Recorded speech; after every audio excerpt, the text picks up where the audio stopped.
नमस्कार। आज हम एक बहुत ही दिलचस्प जापानी कॉन्सेप्ट पर बात करने वाले हैं, इकिगाई। सुना है कि ये लंबे, सुखी और एक उद्देश्य से भरे जीवन का राज है। और हमारे पास है एक हिंदी पुस्तक समीक्षा जो हेक्टर गार्जिया और फ्रांसिस्क मिरालिस की किताब है, इकिगाई द जापानीज सीक्रेट, उस पर आधारित है। हाँ बिल्कुल, और ये ध्यान रखना जरूरी है कि हम सीधे किताब नहीं बल्कि उस पर जो समीक्षा लिखी गई है उसके नजरिए से बात कर रहे हैं। सही कहा। तो हमारा मकसद है कि इस समीक्षा के हिसाब से समझें कि इकिगाई क्या है और इसका लंबे और खुशहाल जीवन से क्या कनेक्शन है, खासकर ओकिनावा के लोगों के संदर्भ में। वही ओकिनावा जिन्हें उनकी लंबी उम्र के लिए जाना जाता है। बिल्कुल। समीक्षा भी यहीं से शुरू होती है कि भाई ओकिनावा के लोग दुनिया में सबसे लंबा और खुशहाल जीवन कैसे जीते हैं, और समीक्षा कहती है कि इसका जवाब उनके इकिगाई से जुड़ा है। तो चलिए देखते हैं ये समीक्षा क्या कहती है। सबसे पहले ये इकिगाई चीज क्या है, आखिर कैसे समझाती है समीक्षा इसे? देखिए, समीक्षा इकिगाई को बड़े अच्छे से समझाती है। कहती है ये जीवन का उद्देश्य है, या कह लें वो वजह जिसके लिए आप रोज सुबह उठते हैं।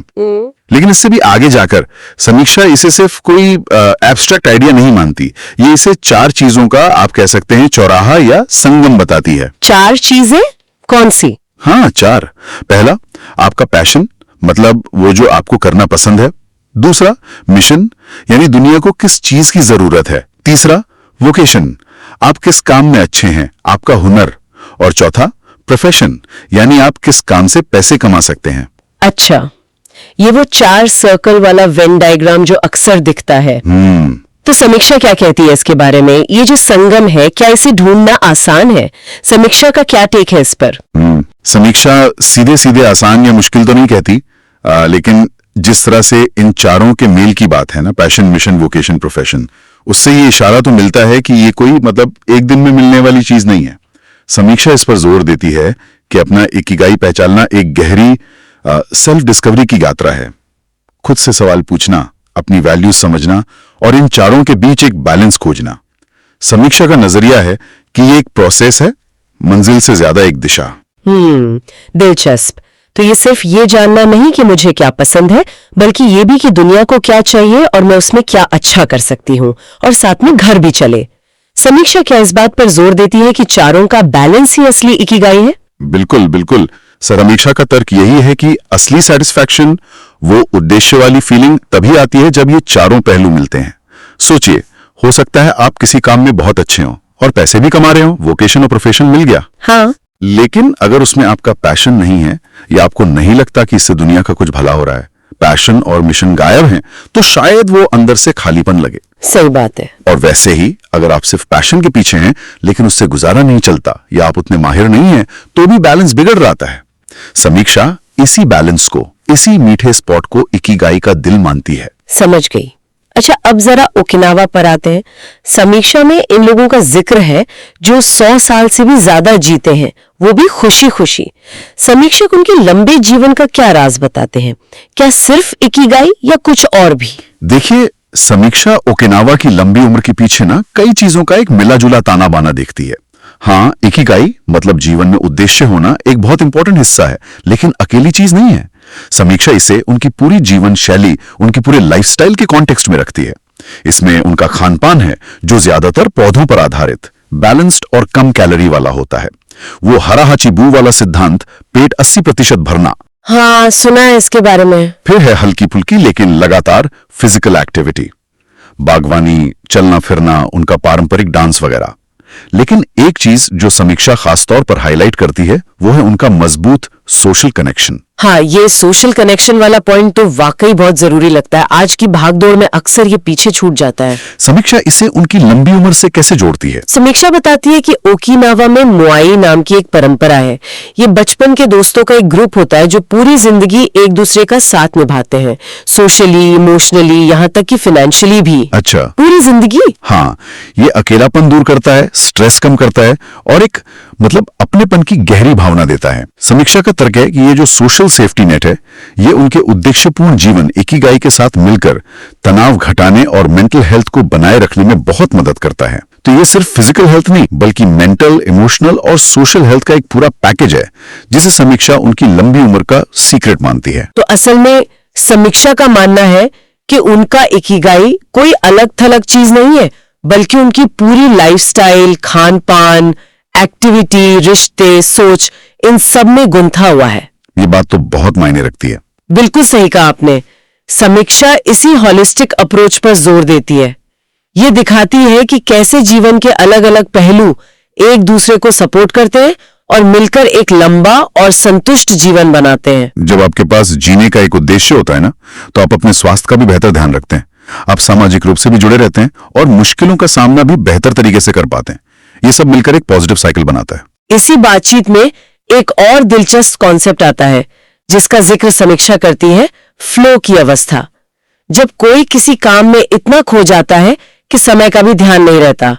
समीक्षा के मुताबिक इसका इकिगाई से क्या रिश्ता है? हाँ, फ्लो समीक्षा इसे उस मेंटल स्टेट की तरह बताती है जहां इंसान किसी एक्टिविटी में पूरी तरह डूब जाता है।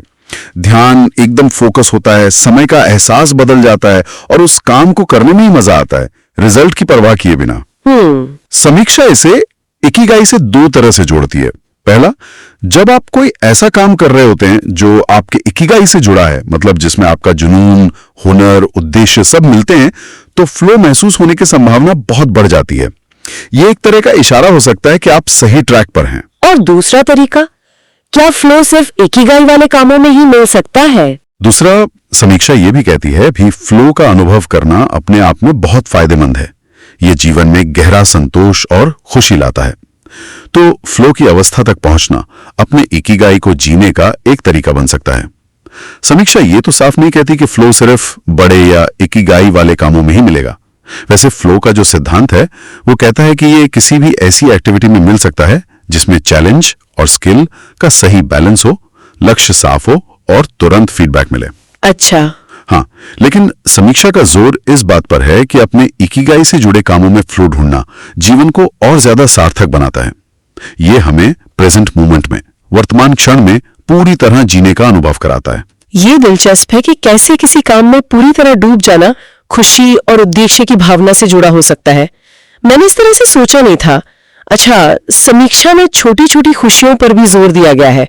ये सुनने में थोड़ा आम सा लगता है, जैसे गुलाबों को सूंघने के लिए रोके। समीक्षा इसका क्या महत्व बताती है? हाँ, ये सुनने में भले ही आम लगे, लेकिन समीक्षा इसे बहुत अहमियत देती है। समीक्षा का कहना है कि ठीक है, जीवन का बड़ा उद्देश्य यानी इकिगाई खोजना जरूरी है, लेकिन रोजमर्रा की जिंदगी की जो छोटी छोटी खुशियां हैं उन्हें नजरअंदाज नहीं करना चाहिए। इसमें 3 मुख्य आइडियाज पर जोर है। एक तो माइंडफुलनेस, यानी अभी इसी पल में जो हो रहा है उसे बिना जज किए पूरी तरह महसूस करना, चाहे वो सुबह की चाय का स्वाद हो या खिड़की से आती धूप। दूसरा है कृतज्ञता, ग्रैटिट्यूड, हमारे पास जो भी है उसके लिए शुक्रगुजार होना, छोटी छोटी चीजों के लिए भी। और तीसरा है स्लो लिविंग, जीवन की रफ्तार को थोड़ा धीमा करके चीजों को आराम से अनुभव करने का समय निकालना। तो क्या समीक्षा ये कह रही है कि इकिगाई जैसे बड़े लक्ष्य के पीछे भागते हुए इन छोटी चीजों को भूल जाना आसान है, और ये बैलेंस कैसे बनता है फिर? बिल्कुल, समीक्षा का इशारा यही है कि सिर्फ भविष्य के बड़े गोल्स पर फोकस रखने से हम आज के पलों की सुंदरता और खुशी को मिस कर सकते हैं। समीक्षा इन छोटी आदतों को ओवरऑल वेलबीइंग और खुशी के लिए जरूरी मानती है। ये बड़े उद्देश्य इकिगाई की खोज को बैलेंस करती हैं, उसे जमीन से जुड़े रखती हैं, सस्टेनेबल बनाती हैं। आप सोचिए, अगर आप अपने बड़े सपने के पीछे भाग रहे हैं लेकिन रास्ते में रोज की चीजों से कोई खुशी नहीं ले पा रहे, तो वो सफर कितना नीरस और थकाने वाला हो जाएगा। हाँ, बात तो सही है। समीक्षा का तर्क है कि ये छोटी खुशियां उस सफर को खुशनुमा बनाती हैं और हमें एनर्जी देती हैं। ये हमें याद दिलाती हैं कि जीवन सिर्फ मंजिल नहीं, सफर भी है। ये वाकई सोचने वाली बात है। हम अक्सर बड़ी कामयाबी के चक्कर में आज की छोटी खुशियों को अनदेखा कर देते हैं। अच्छा, एक और जरूरी पहलू जिसका जिक्र समीक्षा में है वो है रेजिलियंस, यानी दृढ़ता, मुश्किलों को अवसर के रूप में देखना। ये इकिगाई और सुखी जीवन के इस पूरे फ्रेमवर्क में कैसे फिट होता है? समीक्षा रेजिलियंस को सिर्फ मुश्किलों से उभरना नहीं मानते, बल्कि उन्हें ग्रोथ के मौके की तरह देखने की सोच के तौर पर पेश करती है। देखिए, जीवन में मुश्किलें, असफलताएं, अप्रत्याशित मोड़ तो आएंगे ही, खासकर तब जब आप अपने इकिगाई, अपने उद्देश्य के रास्ते पर चल रहे हों। हाँ, ये तो होता ही है। तो समीक्षा का सुझाव है कि एक पॉजिटिव नजरिया और एक संतुलित मन बनाए रखना सिर्फ खुशी के लिए ही जरूरी नहीं, बल्कि ये हमें इन मुश्किलों का सामना करने और उनसे सीखने की मानसिक ताकत भी देता है। और इसका इकिगाई से सीधा कनेक्शन कैसे बनता है?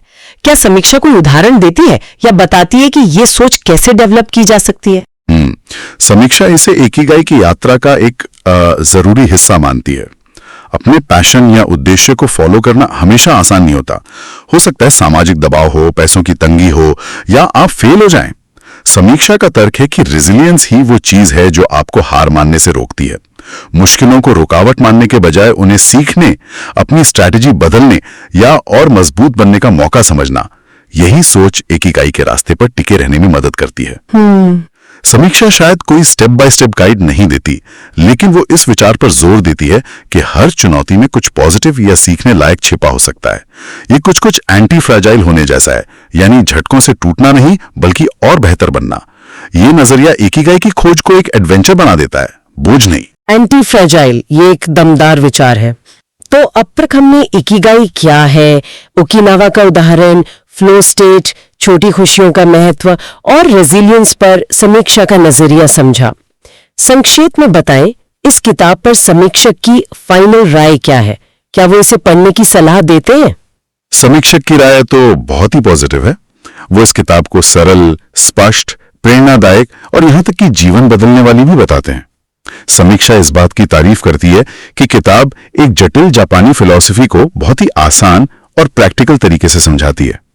इसमें सिर्फ थियोरी नहीं है, बल्कि एक्शन लेने लायक कदम और सोचने के लिए आइडियाज भी हैं। अच्छा। समीक्षक को लगता है कि इसमें प्रैक्टिकल सुझाव जैसे डाइट, एक्सरसाइज, फ्लो कैसे खोजें और गहरी आध्यात्मिक सीख जैसे उद्देश्य, माइंडफुलनेस, ग्रैटिट्यूड का एक बहुत अच्छा संतुलन है। समीक्षक इसे किन लोगों के लिए खास तौर पर उपयोगी मानते हैं? क्या कोई खास ग्रुप है जिसे इससे ज्यादा फायदा हो सकता है? समीक्षा के अनुसार ये किताब वैसे तो लगभग हर किसी के लिए फायदेमंद हो सकती है जो अपने जीवन में ज्यादा खुशी और उद्देश्य चाहता है, लेकिन इसे विशेष रूप से उन लोगों के लिए ज्यादा उपयोगी बताया गया है जो शायद थोड़ा खोया हुआ महसूस कर रहे हैं या स्ट्रेस में हैं या फिर जीवन के किसी मोड़ पर खड़े हैं और दिशा ढूंढ रहे हैं। समीक्षक का मानना है कि ये किताब सिर्फ पढ़ने के लिए नहीं बल्कि इसे जीने के लिए है। ये पढ़ने वाले को खुद के बारे में सोचने और अपनी जिंदगी में पॉजिटिव बदलाव लाने के लिए मोटिवेट करती है। कुल मिलाकर समीक्षा इसे एक जरूरी किताब बताती है, खासकर आज की तेज रफ्तार और अक्सर दिशाहीन सी लगने वाली दुनिया में। बहुत बढ़िया। तो ये सारी जो हमने विस्तार से चर्चा की, इसके बाद अगर हमें इस समीक्षा से मुख्य बातें निकालनी हो जिन्हें कोई अपनी जिंदगी में अपनाने की कोशिश कर सकता है, तो वो क्या होंगी? इस समीक्षा का निचोड़ क्या है?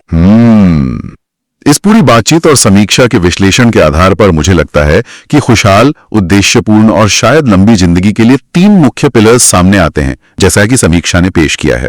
पहला, अपनी इकिगाई को खोजें और जिएं। ये सबसे सेंट्रल पॉइंट है। अपने पैशन, मिशन, वोकेशन और प्रोफेशन के बीच का वो स्वीट स्पॉट खोजने के लिए सेल्फ रिफ्लेक्शन करें। ये जानना कि आप क्यों जी रहे हैं, जीवन को दिशा और एनर्जी देता है। और हां, समीक्षा इसे एक सफर मानती है, मंजिल नहीं। सही। दूसरा, वर्तमान क्षण में जिएं और छोटी खुशियों का आनंद लें। बड़े लक्ष्यों के पीछे भागते हुए रोजमर्रा की सुंदरता को ना भूलें। माइंडफुलनेस, कृतज्ञता और थोड़ा धीमे चलने का अभ्यास करें। समीक्षा के मुताबिक यही चीजें जीवन के सफर को सुखद और टिकाऊ बनाती हैं। और तीसरा, समग्र स्वास्थ्य का ध्यान रखें। इसमें सिर्फ फिजिकल हेल्थ, बैलेंस डाइट, हल्की एक्टिविटी ही नहीं बल्कि मेंटल, इमोशनल और सोशल हेल्थ भी शामिल है। मजबूत सामाजिक रिश्ते बनाएं, जैसे वो ओकिनावा के मोआए, स्ट्रेस मैनेज करें और रेजिलियंस डेवलप करें। समीक्षा इन सभी को एक दूसरे से गहराई से जुड़ा हुआ मानती है। तो मतलब ये तीनों जुड़े हुए हैं? बिल्कुल। संक्षेप में समीक्षा का सार यही है कि इकिगाई कोई जादू की छड़ी नहीं है, बल्कि जीवन जीने का एक होलिस्टिक, बैलेंस्ड और सचेत तरीका है। ये इन तीनों स्तंभों, उद्देश्य, वर्तमान में जीना और समग्र स्वास्थ्य पर लगातार ध्यान देने और उन्हें अपनी जिंदगी में इंटीग्रेट करने के बारे में है। समीक्षा का मानना है कि यह रास्ता एक गहरे, अर्थपूर्ण और संतुष्ट जीवन की ओर ले जाता है। ये वाकई एक बहुत प्रेरणादायक और प्रैक्टिकल नजरिया है।